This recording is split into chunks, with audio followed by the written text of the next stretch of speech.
കോട്ടയത്ത് നിന്നും നമുക്കിപ്പം അഖിൽ തത്സമയം ചേരുന്നുണ്ട്. Akhil, good morning Akhil. കോട്ടയത്തെ കനത്ത മഴയാണ്. ഈരാറ്റുപേട്ട ഇന്നുവരെ കണ്ടിട്ടില്ലാത്ത വിധത്തിൽ ശക്തമായ മഴയാണ് എന്നാണ് ഈ ഈരാറ്റുപേട്ടയിലെ ആളുകൾ പറയുന്നത്. നേരത്തെയുള്ള ഒരു പ്രതികരണം നമ്മൾ കേട്ടിരുന്നു. ഈരാറ്റുപേട്ടയിൽ ഇങ്ങനെ വെള്ളം കയറിയിട്ടില്ല എന്നാണ് ആളുകൾ പറയുന്നത്. ഈ ഈരാറ്റുപേട്ട വാഗമൺ റോട്ടിൽ 5 ഇടങ്ങളിൽ മണ്ണിടിഞ്ഞിട്ടുണ്ട് എന്നുള്ള വിവരമാണ് വരുന്നത്. അടുത്ത 3 മണിക്കൂറിലേക്ക് റെഡ് അലേർട്ടും പ്രഖ്യാപിച്ചിട്ടുണ്ട്. എന്താണ് കോട്ടയത്തെ മൊത്തത്തിലുള്ള അവസ്ഥ? ഈരാറ്റുപേട്ടയിൽ എന്താണ് സാഹചര്യം അഖിൽ?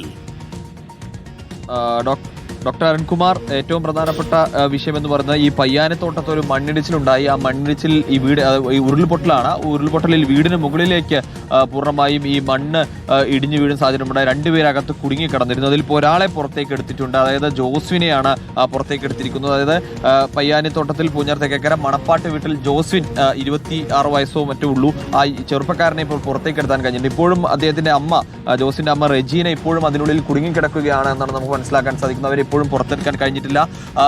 ഈ ജോസ്വിന് ജീവനുണ്ടോ എന്ന കാര്യത്തിൽ പോലും ഇപ്പോഴും വ്യക്തത ഇല്ല എന്നുള്ളതാണ്. അതായത് ഈ പുറത്തേക്ക് എടുക്കുമ്പോൾ ജീവൻ ഉണ്ടായിരുന്നില്ല എന്ന തരത്തിലാണ് അവിടെയുള്ള രക്ഷാപ്രവർത്തനം നടത്തിയ ആളുകളടക്കം പറയുന്നതാലും ആശുപത്രിയിലേക്ക് മാറ്റിയിട്ടുണ്ട്. ഏറെ ദുഃഖകരമായ കാര്യമാണ് എന്നുള്ളതാണ്. നേരത്തെ രാവിലെ മുതൽ തന്നെ നമ്മൾ പറയുമ്പോൾ മറ്റ് അനിഷ്ട സംഭവങ്ങളിൽ ഈ കാര്യമായ ആളുകൾക്ക് പ്രശ്നങ്ങളൊന്നും സംഭവിച്ചില്ല. പക്ഷേ അതിനിടയിലാണ് ഈ പയ്യാനത്തോട്ടത്തു നിന്നും ഇത്തരത്തിലൊരു വിവരം പുറത്തേക്ക് വരുന്നത്. അതായത് ഈ വലിയൊരു രീതിയിൽ ഉരുളുപൊട്ടൽ യാത്രയോട് ഉണ്ടായി. മലയുടെ ഒരു ഭാഗം മുകളിൽ നിന്നും പൂർണ്ണമായും താഴേക്ക് വരികയും അതിന് താഴെ വീടുകളുടെ മുകളിലേക്ക് വരിക. അതിൽ ഈ മണപ്പാട്ട് വീട്ടിൽ ഈ അമ്മയും, അതായത് റെജീനയും മകൻ ജോസ്വിനും മാത്രമായിരുന്നു അവിടെ ഉണ്ടായിരുന്നത്. അതിൽ ഈ വീടിനുള്ളിലേക്ക് മുകളിലേക്ക് വീഴുകയും വീടിന്റെ മേൽക്കൂര അടക്കം തരിച്ച് ദൂരേക്ക് പോകുന്ന രീതിയിലേക്ക് അത്ര വലിയ രീതിയിലൊരു മണ്ണിടിച്ചിലാണ് അവിടെ, ഉരുൾപൊട്ടലാണ് അവിടെ സംഭവിച്ചത്. തുടർന്ന് ഈ മണ്ണിടിച്ചിൽ ഇതിനകത്തേക്ക് അകപ്പെട്ട് കിടന്ന് അവർ പുറത്തേക്ക് എടുക്കാനുള്ള ശ്രമം ഏറെ നേരമായി തന്നെ തുടരുകയായിരുന്നു. അതിനിടയിലാണ് ഇപ്പോൾ എന്തായാലും ഈ ജോസ്വിനെ കണ്ടെത്തിയിരിക്കുന്നത്, അതിനുള്ളിൽ നിന്നും പുറത്തേക്ക് എടുത്തിരിക്കുന്നത്.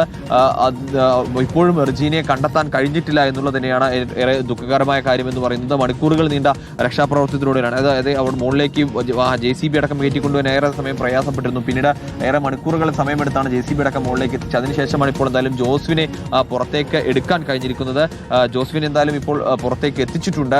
ഇതുമായി സംബന്ധിച്ചുള്ള കൂടുതൽ വിവരങ്ങൾ, ജോസ്വിന്റെ കാര്യത്തിൽ കൂടുതൽ വിവരങ്ങൾ ഇനിയും വരുന്നതേ ഉള്ളൂ എന്നുള്ളത് തന്നെയാണ് ഏറ്റവും പ്രധാനപ്പെട്ട കാര്യം എന്ന് പറയുന്നത്. മറ്റ് പ്രദേശങ്ങളിലും ഒക്കെ തന്നെ, താഴ്ന്ന പ്രദേശങ്ങളിലും ഒക്കെ പൂർണ്ണമായും വെള്ളം കെട്ടിക്കിടക്കുകയാണ്. ഈരാറ്റുപേട്ട നഗരം ഒരർത്ഥത്തിൽ പറയുകയാണെങ്കിൽ പൂർണ്ണമായും വെള്ളത്തിനടിയിലായി എന്ന് തന്നെ പറയേണ്ടി വരും. കാരണം പലയിടങ്ങളിലും 2 നില വീടിന്റെ 2ാം നിലയിലേക്ക് പോലും വെള്ളം കയറുന്നില്ല. അത്രത്തോളം വലിയ ഇതിൽ മീനച്ചിലാറിൽ വെള്ളം കുത്തി ഒലിച്ച് വരികയാണെന്നുള്ളതാണ്. കാരണം കൂട്ടിക്കലും അതുപോലെ തന്നെ ഈ പറയുന്ന പയ്യാനി, നമ്മൾ ഇപ്പോൾ സൂചിപ്പിച്ച ഈ സ്ഥലത്തും അതോടൊപ്പം തന്നെ ഈ പറയുന്ന കൂട്ടിക്കലും അതുപോലെ ഈ ഇരളത്തുഭാഗത്തും അങ്ങനെ 2-3 സ്ഥലങ്ങളിലൊക്കെ തന്നെ ഈ വലിയ തോതിൽ വെള്ളക്കെട്ട് അല്ലെങ്കിൽ ഉരുൾപൊട്ടലുണ്ടായി. ഈ ഉരുൾപൊട്ടലിൽ നിന്ന് വെള്ളം കുത്തി ഒലിച്ച് വരുന്ന ഒരു സാഹചര്യമാണ്.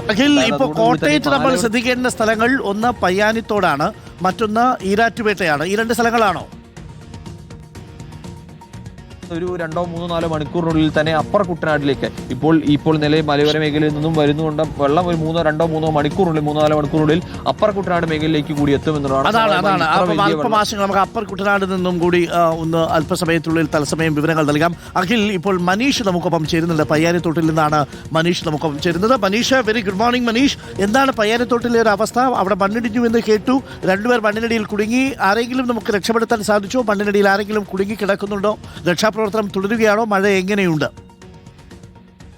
ചെറുക്കൻ കൊച്ചിന്റെ ബോഡി കിട്ടിയിട്ടുണ്ട്. ബോഡി അത് ഈരാറ്റുപേട്ടയിലെ ഹോസ്പിറ്റലിലേക്ക് മാറ്റിയിട്ടുണ്ട്. മകന്റെയാണോ കിട്ടിയത്? മകന്റെയാണ് കിട്ടിയത്. എന്താ പേര് അദ്ദേഹത്തിന്റെ? പേര് നമുക്ക് അറിവായിട്ടില്ല. എന്താ സംഭവിച്ചത് മനീഷ്? ഉരുൾ പൊട്ടി ഈ വീടിന്റെ മുകളിലേക്ക് വീഴുമായിരുന്നു. മണ്ണിടിഞ്ഞ് ഇതിന്റെ വീടിന്റെ മുകളിലേക്ക് വീണു. 100 മീറ്റർ മുകളിൽ നിന്നാണ് ഈ മണ്ണിടിച്ച് വന്നത്. അതൊരു പ്രദേശം ആകെ ഇങ്ങനെ ഇറങ്ങി വന്നിട്ട് ഈ വീടിനേക്ക് മുകളിലേക്ക് വേണം. എത്ര പേരാണ് വീട്ടിലുണ്ടായിരുന്നത്? നിലവിൽ 2 പേരെ ഉള്ളായിരുന്നു. വീട്ടിൽ അമ്മയും മകനും മാത്രമേ ഉണ്ടായിരുന്നുള്ളൂ? മകനെ നമുക്ക് കിട്ടി. മീൻസ് മകനും ജീവനോടെയാണോ കിട്ടിയത്? അല്ല, ബോഡിയായിരുന്നു. അപ്പൊ അമ്മയിനെ അതിൽ കുടുക്കി കിടക്കുകയാണോ?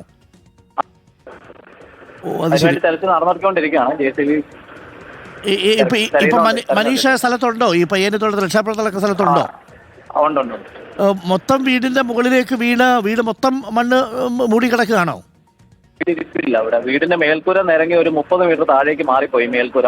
എന്നിട്ട് അകത്തോട്ടും വീടിനകത്തോട്ടും മൊത്തം മണ്ണ് ഇറങ്ങി. ഓക്കെ. ഇപ്പൊ എങ്ങനെയാ, മഴയുണ്ടോ അവിടെ പയ്യാനത്തോട്ടില്? അല്ല ശക്തിയായ മഴയില്ല, മഴയുണ്ടെന്നുള്ളൂ. മഴയുണ്ട്. വേറെ എവിടെയെങ്കിലും അടുത്ത് അങ്ങനെ മണ്ണിടിഞ്ഞതായിട്ട് എന്തെങ്കിലും വിവരങ്ങളുണ്ടോ? പെരിങ്ങുളം സൈഡിലൊക്കെ മണ്ണിടിഞ്ഞിട്ടുണ്ടെന്ന് കേൾക്കുന്നുണ്ട്, അറിയില്ല. ഞങ്ങളിവിടെ ഒരു 4 മണിയായപ്പോൾ മുതൽ ഇവിടെയാണ്. 4 മണി മുതൽ അവിടെയാ. ഓക്കെ. അപ്പം ഇനിയിപ്പം നമുക്ക് ഈ ബോഡി കൂടി അല്ലെങ്കിൽ ഇദ്ദേഹത്തെ ഈ അമ്മയെ കൂടി കണ്ടെത്തണം അല്ലേ? അതെ അതെ അതെ. Okay, thank you Manish. സുരക്ഷിതമായിട്ട് നിൽക്കൂ കേട്ടോ.